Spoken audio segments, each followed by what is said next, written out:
Así que lo dejo un poquito ahí, doctor, cuando usted quiera. Ha sido un placer. Muchas gracias.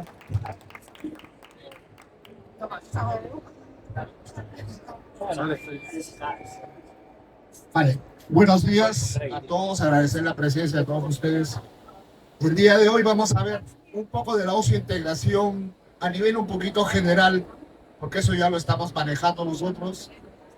Vamos a ver de qué factores depende, o los factores claves de lo que depende la integración. Y asimismo vamos a hablar de un punto muy importante que quizás no lo desconocemos y yo desconocía hasta hace poco tiempo, como es la superficie del implante. ¿Está envejecida, sí o no? ¿Es un mito o una realidad? Y ahora vamos a ver cómo biológicamente, científicamente podemos dar una explicación de cómo una superficie del implante, al cabo de 4 semanas de haber salido de la fábrica, prácticamente su capacidad de bone implant contact o de integración va a disminuir significativamente.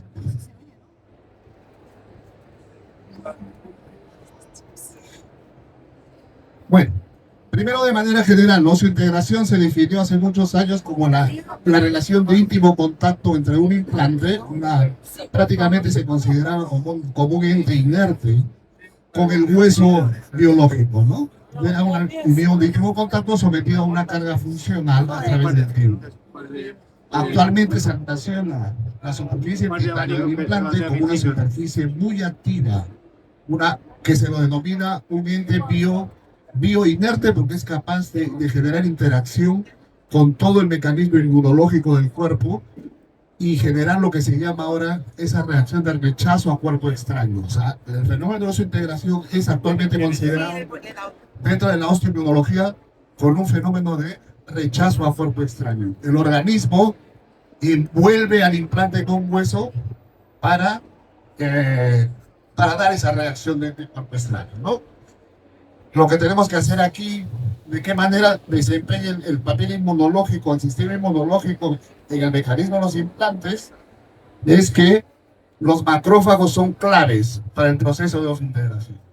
Si nosotros hemos cumplido con un buen fresado, una buena selección del paciente, una buena sutura, etcétera, como vamos a ver más adelante, nosotros podemos estar en condiciones de generar más macrófagos M1 que M2. Perdón, los M2. El M1 es el macrófago inflamatorio. En todo proceso quirúrgico, en este caso de colocación de implantes, va a haber una respuesta inflamatoria. Lo que tenemos que hacer es cuidar todos los pasos para que esta respuesta inflamatoria no se prolongue durante mucho tiempo. La inflamación es un proceso normal que debe durar corto tiempo y de eso se encargan básicamente estos elementos celulares denominados los macrófagos. Estos son los factores que podemos tener en cuenta de manera general, aspectos sistémicos, importancia quizás de la suplementación o nutracéuticos, importancia de los tejidos blandos, el tipo de diseño de colgajo que hagamos, la presión en el tejido óseo, ya lo vamos a ver, el cierre intraoperatorio de tejidos, qué sustitutos óseos se emplean en implantología, y donde nos vamos a detener mucho es en la parte de fotoactivación y bioactivación de los implantes dentales, un tratamiento específico de superficie que nos está dando la empresa Dentis, que actualmente es la única que posee esta máquina, y vamos a ver qué grandes aportes nos ha dado la utilización de este tipo de tecnología. Bueno, el estrés oxidativo está presente en general en toda enfermedad crónica, partiendo de una diabetes, una artritis reumatoide, un paciente hipertenso, un paciente con lupus eritematoso sistémico, un paciente con esclerosis, etc. Siempre hay presencia de estrés oxidativo, ¿no? Esto es de manera general, porque nos vamos a centrar más en otros. Lo mismo, paciente con colesterol, de vitamina D, el tabaquismo, etc. Y dentro de los nutracéuticos o suplementos se mencionan muchos tipos de vitaminas que son capaces de modular o equilibrar el sistema inmunológico, que es fundamental para que un proceso de integración se lleve a cabo de una forma perfecta. Los tejidos blandos son súper importantes para lograr la estabilidad terciaria del implante y que nuestra rehabilitación protésica o implante protésica pues perdure durante muchísimos años. Lo que debemos hacer es tratar de mantener siempre mucha porción de encía de vida alrededor de nuestros implantes. En este caso, yo hago siempre el uso de multi-unit, que son unos pilares que nos van a alejar del hueso, nos van a garantizar una buena rehabilitación, y eso yo creo que es a donde debemos dirigirnos actualmente, y no hacer una conexión de una prótesis directa a un implante, ¿no? Lógicamente, hacer un buen diseño de una prótesis donde nosotros podamos, en lugar de extender unos flancos de prótesis para supuestamente mejorar la estética, lo que estamos haciendo es lograr el impacto alimentario y a lo largo a una mucositis o una periimplantitis, dependiendo de, ¿no? Como se puede ver aquí, esta fue una prótesis que fue retirada y había un proceso de mucositis y periimplantitis ya en una fase moderna. Vale, ahora, nosotros durante mucho tiempo hacemos uso del bisturí circular para la segunda fase de implantes, logrando la eliminación de muchas veces la encía adherida, que es la parte fundamental para lograr una buena salud de nuestros tejidos blandos alrededor de los implantes, ¿no?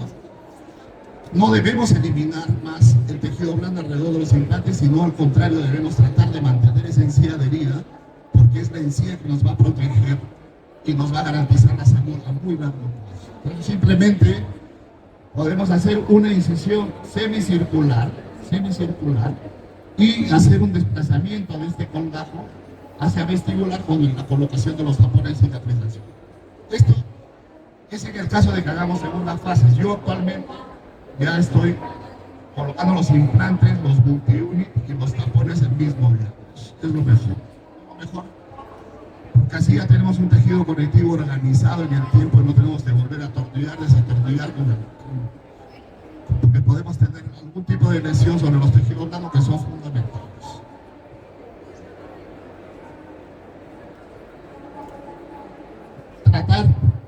Tratar en lo máximo de hacer un diseño de colgajo pocket o bolsillo, ¿no? Ya no evitar esas incisiones que hacíamos de descarga, o liberadoras, porque esas incisiones pueden interrumpir el aporte vascular y muchas veces ser contraproducente en nuestro proceso de regeneración.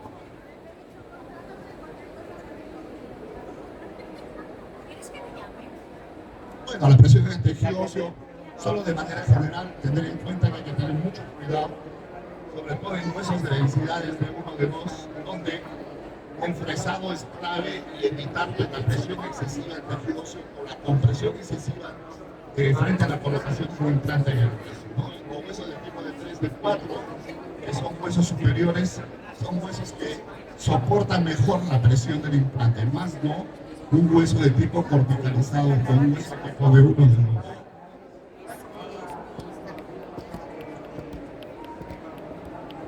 En el caso de que vayamos a hacer una inserción manual y vemos de que el torque con el que estamos insertando el implante es excesivo, pues tenemos que dar contratorque. Yo voy a hacer el torque y digo después, no, es muy excesivo, hago el contratorque, aflojo el implante y nuevamente el torque hasta que logremos una inserción, diríamos, un poco pasiva y no tanta presión del implante.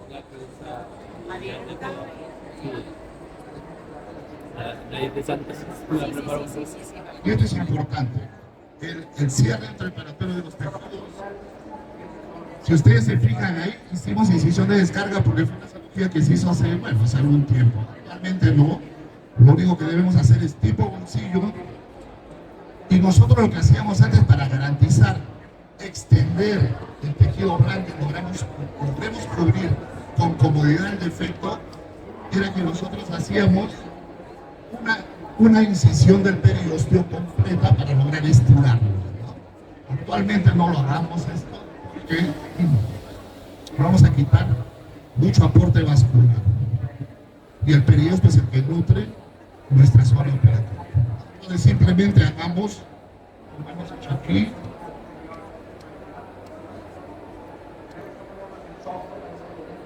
que es un proceso como de estiramiento, ¿no? Un proceso de estiramiento más no un procedimiento de incisión.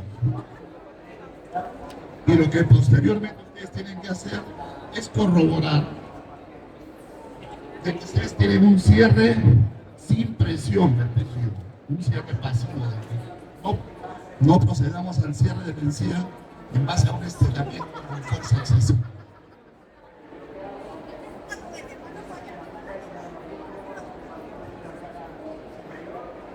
¿Y cómo lo comprueban ustedes? Cuando hacen la sutura primero colchonero primero y luego puede ser una sutura simple. Ustedes lo comprueban haciendo un estiramiento de los carrillos y ver que existe una inmovilización de la herida quirúrgica, no se mueve. Y eso nos va a garantizar que la cicatrización adecuada de los golpes. Sobre todo en procedimientos que van a hacer mucha regeneración ósea, tienen que hacer esto obligatoriamente. Este es un caso, miren, de un paciente con una enfermedad perioral severa. Había mucha pérdida ósea y prácticamente solo se conservaba la tabla lingual. Pero aún así procedimos a hacer las extracciones, colocación de implantes, regeneración ósea y hacer la sutura que les digo. La sutura colchonero, horizontal y luego sutura simple. Ustedes hacen la comprobación con el carrillo, no hay movilización en la zona de la herida quirúrgica. Y esto se regenera.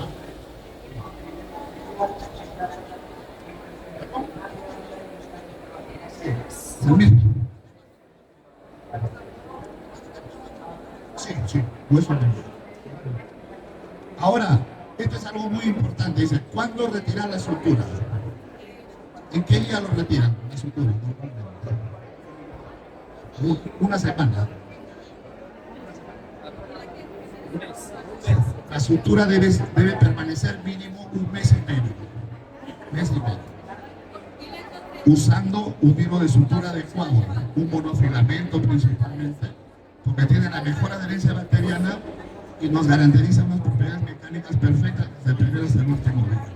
¿Y por qué mantenerlo 45 días? Porque hay estudios, no solo en odontología, sino en cirugía plástica y otro tipo de cirugía, que el periósteo se adhiere, tiene una nueva adherencia al hueso en el plazo de unos 45 días.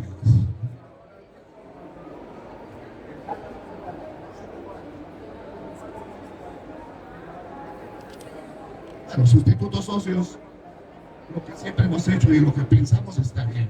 El mejor sustituto óseo es el hueso autónomo, ¿no? Después hay muchos estudios que hablan de qué hueso usar, el bovino o el porcino. Durante mucho tiempo tuvimos la tendencia al uso de un hueso bovino, ¿no? El Bayos, me parece el Bios, que era muy famoso.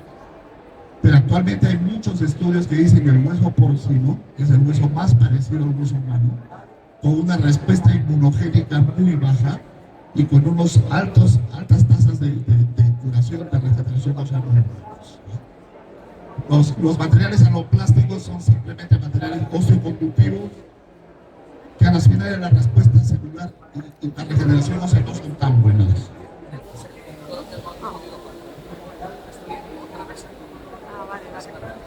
Yo uso aparte lo que se llama plasma rico en plaquetas, lo uso desde hace 26 años, hace mucho tiempo.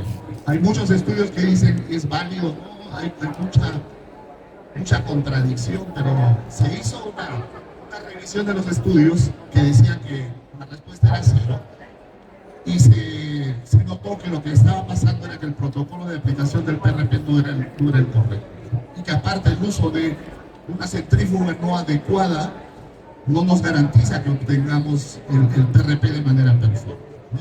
O sea, hay que usar una centrífuga adecuada, los tiempos adecuados y la respuesta del plasma al tejido blando al tejido óseo es impresionante. Ustedes cuando usan plasma, vamos a ver después, la cicatrización del tejido blando es impresionante. Ustedes lo ven a los 2 días y parece que tuvieran 15 días de operación, ¿no? plaquetas son tan importantes para realizar el fenómeno de hemostasia, ¿no? De tensión de un sanguíneo, pero así también son muy importantes para el proceso de regeneración de múltiples tejidos, porque son capaces de liberar factores de crecimiento muy importantes, como el factor de crecimiento derivado de plaquetas y fibroblástico, el factor de crecimiento de la neovascularización, que es muy importante cuando piensas en cirugías de grandes defectos o regeneraciones óseas. Las plaquetas son las que se encargan de la liberación de tus factores de crecimiento para lograr que estos tejidos se regeneren adecuadamente y que la neovascularización ósea se produzca para nutrir ese injerto y que un proceso de la regeneración ósea vaya a pasar.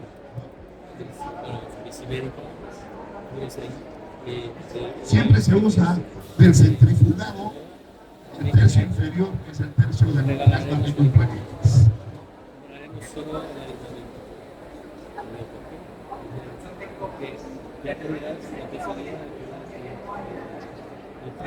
Y esto solo para demostrarles de que muchas veces el organismo lo único que quiere es que ustedes le den el espacio para que él pueda formar su propio hueso. A veces nos rompemos la cabeza qué material uso, qué biomaterial, y la verdad que el organismo no necesitaría nada si nosotros estamos en condiciones de poder guardar el espacio biológico para que el organismo sea el encargado de producir su propio hueso. Y este es un caso, fíjense, había un defecto a nivel del reborde maxilar. Lo único que se hizo fue la utilización de mallas de polipropileno que se usan para cirugía de arte militar, etc. Y fíjense que este tipo de material es capaz de guardar la forma en el espacio. No se colapsa con una membrana de colágeno. Ustedes la ponen y parece un papel, ¿no? Se colapsa completamente. Si ustedes son capaces de guardar ese espacio, como aquí, esto se sutura sin tensión y después aquí el antes, fíjense aquí el después. ¿Qué huesos hacen? Nada, simplemente le dimos al organismo, como les digo, el espacio para que pueda regenerar su propio hueso. Es que no teníamos la herramienta para ver ahora cosas más pequeñas que ya existen. Y este es otro caso, lo mismo, con la misma malla de polipropileno. Fíjese el tremendo defecto que se creó después de la extracción de unos caminos incluidos y etc. Un tremendo defecto a nivel del paladar. Se cubrió con la malla de polipropileno y al cabo de 6 semanas ya había un tejido. Y aquí vamos a presentar un fracaso. Siempre se presentan eso, pero también hay que presentar fracasos. Aquí es un caso de una elevación del seno bilateral que fue aparentemente bien, pero esto se hizo con fosfato tricalcio. Únicamente. Aquí se hizo el proceso. No había ni 1 milímetro de hueso residual. Aquí se hizo ya la regeneración. Se logró regenerar el hueso. Se colocaron los implantes. Y cuando ya íbamos a tomar las impresiones, los implantes se fueron y migraron al seno maxilar. Ahí vamos, miren. Aquí un implante desapareció, agresiva, son el injerto en bloque, el caso este de aquí, una atrofia horizontal, cogimos hueso al menos, colocamos en la zona maxilar con tornillos. Después de 4 o 6 meses colocamos los implantes. El caso fue. Pero, fíjense este caso. Tiene un reborde residual y un espesor coronal de tan solo 3,2 milímetros, ¿no? Entonces, ¿qué puedo hacer yo ahí? Porque esto se tiene que hacer siempre y cuando yo tenga un hueso basal adecuado, ¿no? Aquí tengo un hueso basal adecuado. Porque si todo sería 3,2, no se puede hacer. Aquí lo que tienen que hacer, utilizar una fresa muy finita, hacer la sección del hueso. Hacen la sección del hueso, fresado con mucha refrigeración, colocan un cincel y fracturan el hueso. Y con eso se colocó el implante el mismo día y fue perfecto, ¿no? Entonces hay que pensar en que a veces no querramos optar por técnicas muy complicadas y que generen gran malestar al paciente, sino que podemos brindarle cosas más fáciles y con buenos resultados.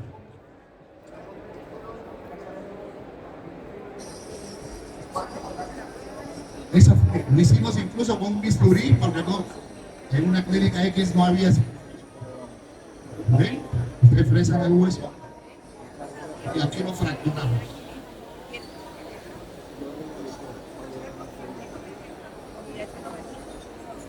Aquí ya está expandido.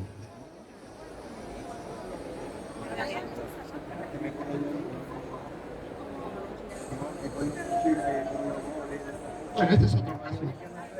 Y este es un caso de elevación de seno maxilar. Lo principal que tienen que hacer ustedes es la utilización de hueso autólogo, sobre todo en senos maxilares, en zonas donde ustedes quieren asegurar al máximo el éxito del implante. Utilicen el mejor material es el hueso autólogo. Si ustedes van a hacer una elevación de seno maxilar, coloquen siempre el hueso autólogo en primer lugar.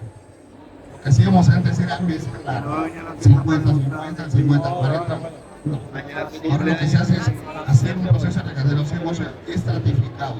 Primero el hueso autólogo, y si les falta hueso, encima pueden colocar el hueso bovino, porcino, etc. Igual, cuando ustedes vieron el caso de los implantes que coloqué inmediatamente, ¿qué tengo que colocar lo más cerca del implante? El hueso autólogo. No mezclar huesos, como se hacía hace mucho tiempo. Hueso autólogo, cuando yo logré poner todo el defecto, ahí puedo utilizar el hueso porcino, por ejemplo, encima, o un hueso cortical, encima, la membrana y salir.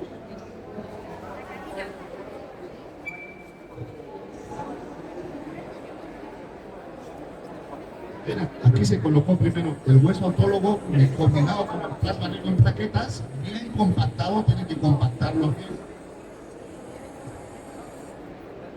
Y posteriormente ya se empleó otro tipo de material externamente.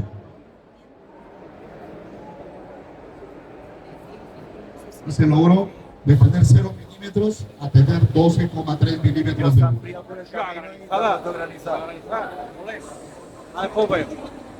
Y este es el caso cuando mezclamos el hueso con el PRP, con el plasma de plaquetas, que les va a mejorar muchísimo la capacidad osteoproductiva, osteogenética.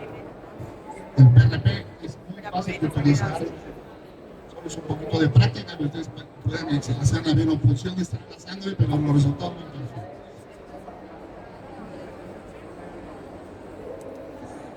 Y este es el caso que hablaba Freddy, un caso parecido. Un caso de una paciente que llegó, creo que tenía 6, 8 implantes y todos los implantes estaban con perimplante. Porque cuando colocaron los implantes no hubo suficiente volumen óseo para poder mantener un implante estable durante el tiempo, ¿no? Aquí se tuvieron que retirar los implantes.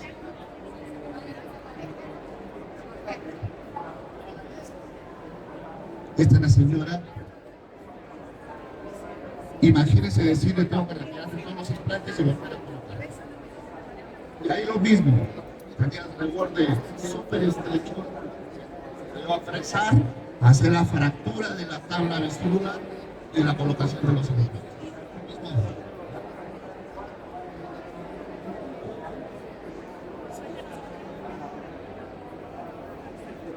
Miren quedó guapo. Y ahora sí, esta es la parte más importante que yo la desconocía hasta hace un tiempo. Nosotros podemos manejar muchos factores, unos que dependen de nosotros, como son la técnica quirúrgica, manejar al paciente que sistémicamente esté estable, cómo realizar una sutura, cómo realizar el fresado, etc. Eso depende exclusivamente de nosotros. Pero hay un factor actualmente que es la contaminación de la superficie de implante, que ya habló el doctor Frederick hace un momento, que es la contaminación de la superficie de implante, es un fenómeno intrínseco e inevitable. todo implante del mercado está contaminado. Vamos a ver cómo. Ahora vamos a ver, este es un tema súper importante.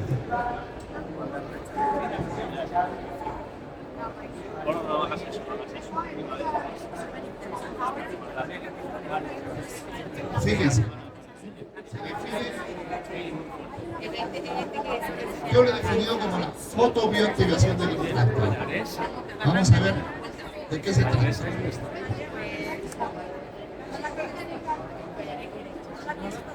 Esto ya lo vimos. Dice, ¿cuándo envejece un implante? ¿Es un mito o una realidad? Yo les digo, todos los implantes envejecen tan solo al cabo de 4 semanas aproximadamente de haber salido de la fábrica. Al final vamos a ver si es un mito o es una realidad.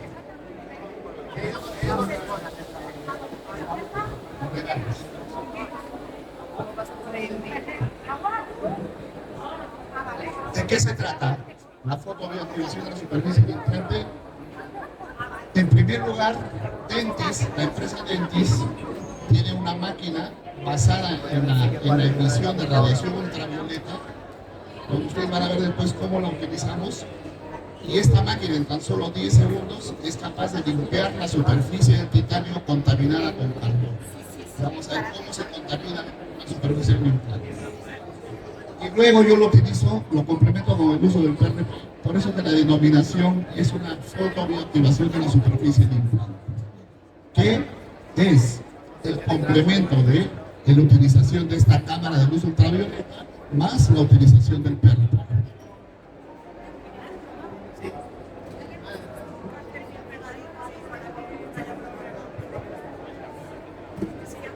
Luego de la aparición de los implantes, las empresas pusieron su máximo esfuerzo en qué empresa desarrolla la mejor topografía o geometría del implante y qué empresa era capaz de desarrollar una superficie de titanio capaz de mejorar la capacidad de osmointegración del implante, ¿no? Entonces, se hicieron muchísimos tratamientos de superficie, microluminosidad, a través del uso del microagregado, del grabado ácido, del uso del láser, inclusive sometido a cargas eléctricas, etc. Y también los diversos tipos de implantes, ¿no? El implante cónico, el implante cilíndrico cónico, etc. Muchos tipos de variaciones que al final el único objetivo era mejorar la capacidad de osmointegración del implante. Disculpen por ese error, pero es para que se mantengan despiertos. El envejecimiento del titanio, ¿qué provoca? Una alteración físico-química de la superficie del implante en el tiempo. Y no estamos hablando de años, estamos hablando de tan solo 4 semanas que un implante sale de cualquier fábrica y ese implante está contaminado, ¿verdad? ¿Esto qué va a afectar? Va a afectar lógicamente la adhesión celular a la superficie del implante y va a afectar el proceso de osmointegración, ¿no? El gran culpable de esto, ¿quién es? El carbono. Vamos a ver de dónde puede proceder ese carbono. ¿Qué pasa con el carbono? Que un implante cuando sale de fábrica tiene una naturaleza altamente hidrofílica. Hidrofílica significa captar la humedad procedente del suelo, de la sangre, etc. Lo que queremos es que la mayor cantidad de elementos celulares se entran al implante. Pero cuando tenemos la contaminación de la superficie del titanio, esta superficie del implante se convierte ya no en hidrofílica, sino en una superficie completamente hidrofóbica. Y fíjense aquí, hidrofóbico, ángulo de contacto muy alto, y aquí una superficie de tratamiento con una luz ultravioleta se convierte en una superficie altamente hidrofóbica.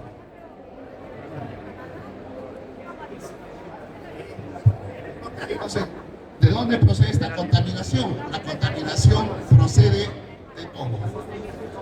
Desde cuando empiezan a fabricar el implante, cuando proceden a procesos de limpieza, desinfección, exposición al calor, el proceso de esterilización, el envasado, la distribución, el almacenaje. Simplemente ustedes tienen el implante en contacto con el ambiente, eso se contamina. ¿Ya? Y fíjense, dice el incremento del contenido de carbono de 20 a 75% en un implante tan solo al cabo de 4 semanas. Y este incremento es gradual con el paso del tiempo. Esa capa de carbono contaminante, su espesor va siendo mayor a medida que pasan las semanas o meses.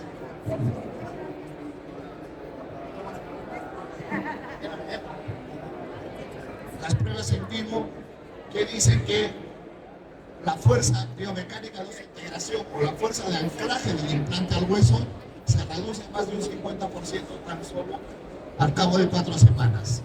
Luego, al valorar el contacto hueso-implante, 31% de bone implant contact existe en los implantes envejecidos frente a un 73% de bone implant contact en los implantes nuevos. Tan solo fíjense después de 2 semanas de la colocación de un implante, ¿no? Entonces dice que esto lógicamente demuestra que una superficie envejecida afecta no solo la velocidad de oseointegración, sino también la fuerza final de oseointegración. Es decir, afecta tanto la velocidad como la calidad de oseointegración de un implante.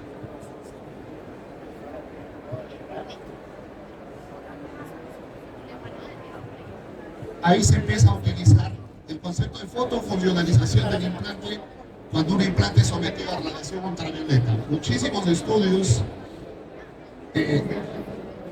hacen la determinación de la descontaminación de que la superficie del implante puede ser contaminada a través del uso de radiación ultravioleta, ¿no? Pero en estos estudios se aplican protocolos muy extensos de exposición a la ultravioleta de 15 minutos o más. Con esta máquina, ustedes en 10 segundos pueden estar en capacidad de poder lograr la descontaminación de la superficie del implante. ¿Qué pasa ahora? Cuando el implante se descontamina, ya hemos visto, se elimina la película de carbono, el implante se hace más hidrofílico, cambia su carga electrostática superficial, que pasa de negativa a positiva, por lo tanto va a haber más adhesión de elementos celulares a la superficie del implante. Entonces de ahí, fíjense que gracias al mejoramiento de estas propiedades físico-químicas del titanio por la exposición a la luz ultravioleta, actualmente ya se le da un concepto diferente a un proceso de integración convencional y en superficies tratadas con ultravioleta ya se habla ya de un concepto de super óseo integración.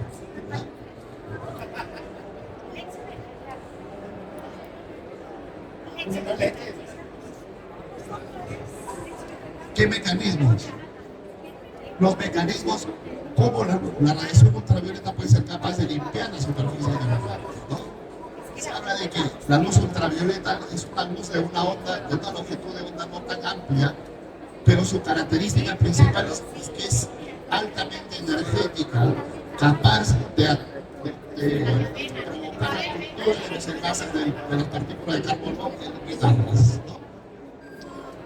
La segunda explicación es vía producción de radicales libres. La radiación ultravioleta es capaz de producir radicales libres. Un radical libre es altamente inestable. Para lograr su estabilidad se une a las moléculas de carbono y son finitas. Y la otra es que la radiación ultravioleta también es capaz de provocar en la superficie del titanio y generar que al incidir sobre la superficie del titanio es capaz de generar especies reactivas de oxígeno o radicales libres. Y por el mismo mecanismo anterior, estas partículas contaminantes son eliminadas.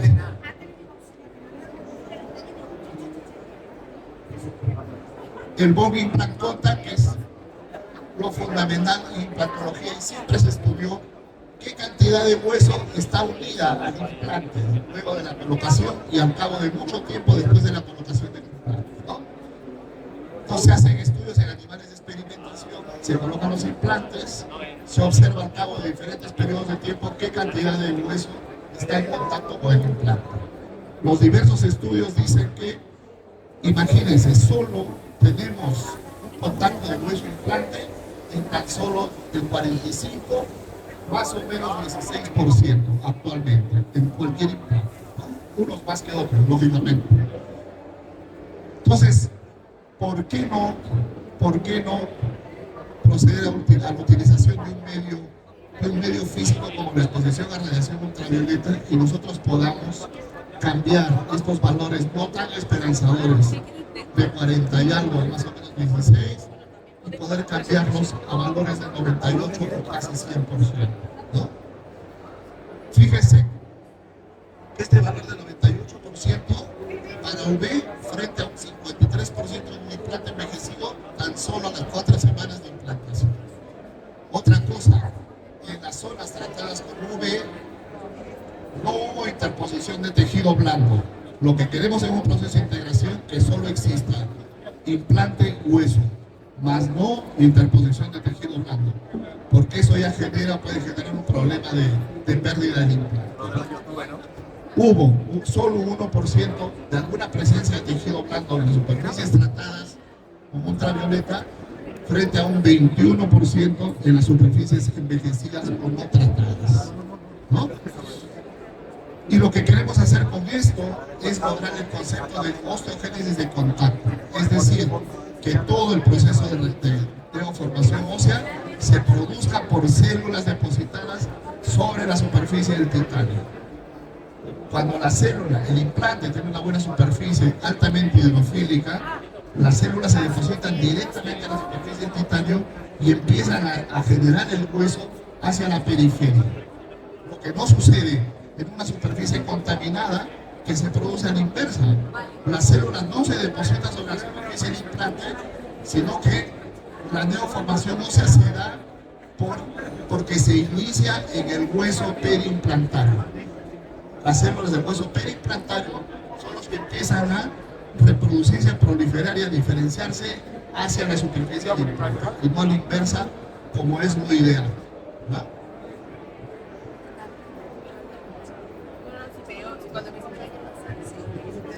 En los estudios clínicos que analizamos, en los estudios clínicos simplemente se analiza el cociente de estabilidad del implante a través de los aparatitos del análisis de frecuencia de la resonancia, ¿no? Los TEL, ellos también tienen uno.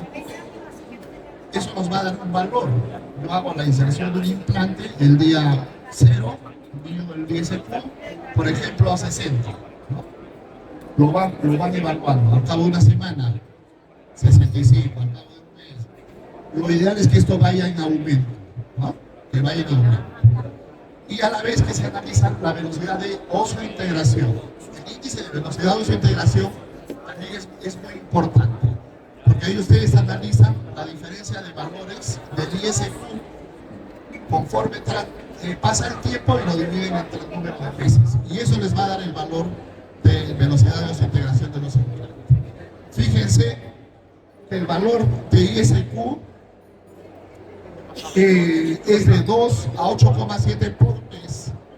Hay un incremento de 2 a 8,7 de valores por mes frente a un menos 1,8 a 2,8 en superficies no tratadas. Y esto es lo que verifica, va a entender que la capacidad hidrofílica del implante se incrementa muchísimo, porque aquí no hay capacidad de absorción y aquí hay una capacidad de humectación muy amplia, ¿no?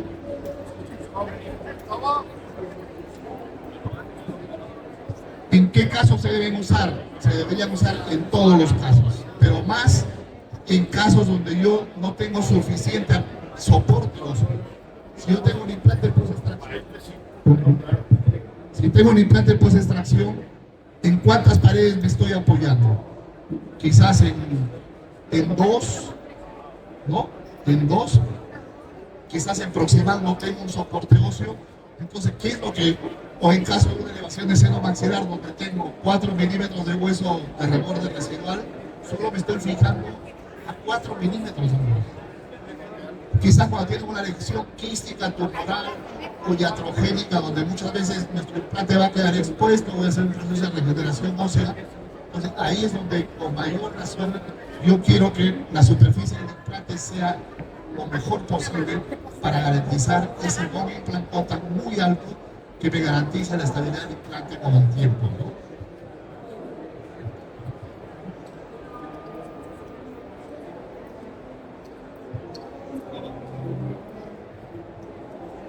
Otra cosa, los efectos antibacterianos.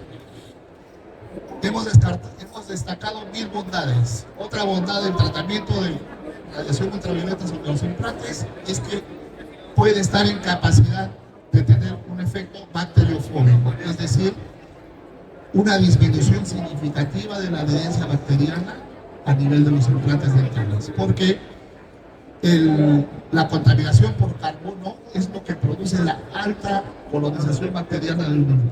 Si ustedes eliminan la capa de carbono y cambian la carga superficial del implante positiva, las bacterias se unirán algunas, pero la cantidad es significativamente menor que un implante envejecido o no tratado.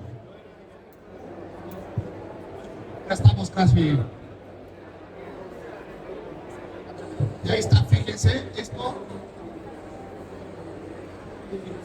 Yo hago la utilización del PRP. Primero inyecto un poco en el alveolo operatorio. Luego el implante.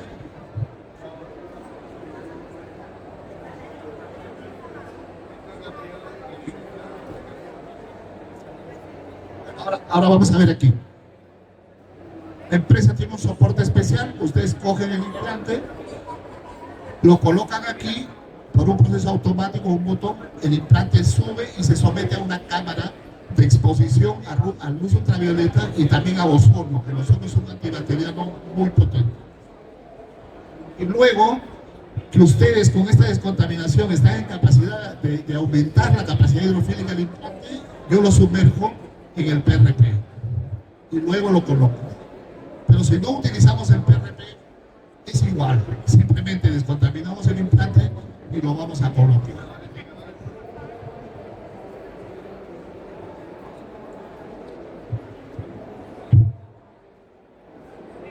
Y ya está, solo para terminar, lo que les dije. No, yo antes quiero decir otra cosa. No quiero causar alarma, ¿no? Es decir, o sea, todos los implantes que estoy colocando en mi vida están mal. Si tú me estás diciendo que todo está contaminado, que a las 4 semanas que sale en la fábrica un implante pierde casi el 50% de su capacidad de desintegración, entonces, ¿qué estoy haciendo? ¿No? Y los implantes afortunadamente han funcionado bien durante muchas décadas y seguramente lo seguirán haciendo, aún teniendo un bone implant contact del 50% o menos. Pero ¿por qué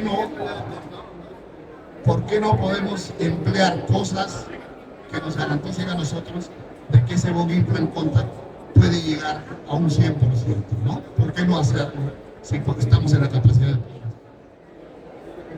Entonces aquí dice que la contaminación de la superficie del implante es un suceso o un hecho inherente, inevitable, es algo intrínseco. El implante va a venir contaminado, sí o no.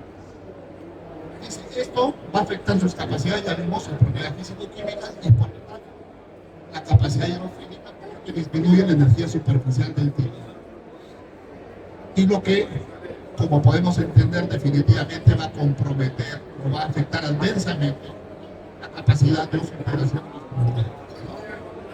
La fotobioactivación, que es el uso de luz ultravioleta más el uso del PRP del implante, estimula cambios físico-químicos muy importantes que van a mejorar el reclutamiento celular, la migración de las células a la superficie total, la diferenciación, la proliferación, etc. O sea, toda la cadena celular se va a ver altamente favorecida por la descontaminación a través del uso de la luz ultravioleta, ¿no? Por lo tanto, podemos estar en condiciones de reforzar el proceso inflamatorio y podemos estar en condiciones de garantizar que nuestra osintegración será lo más perfecta que podamos, ¿no?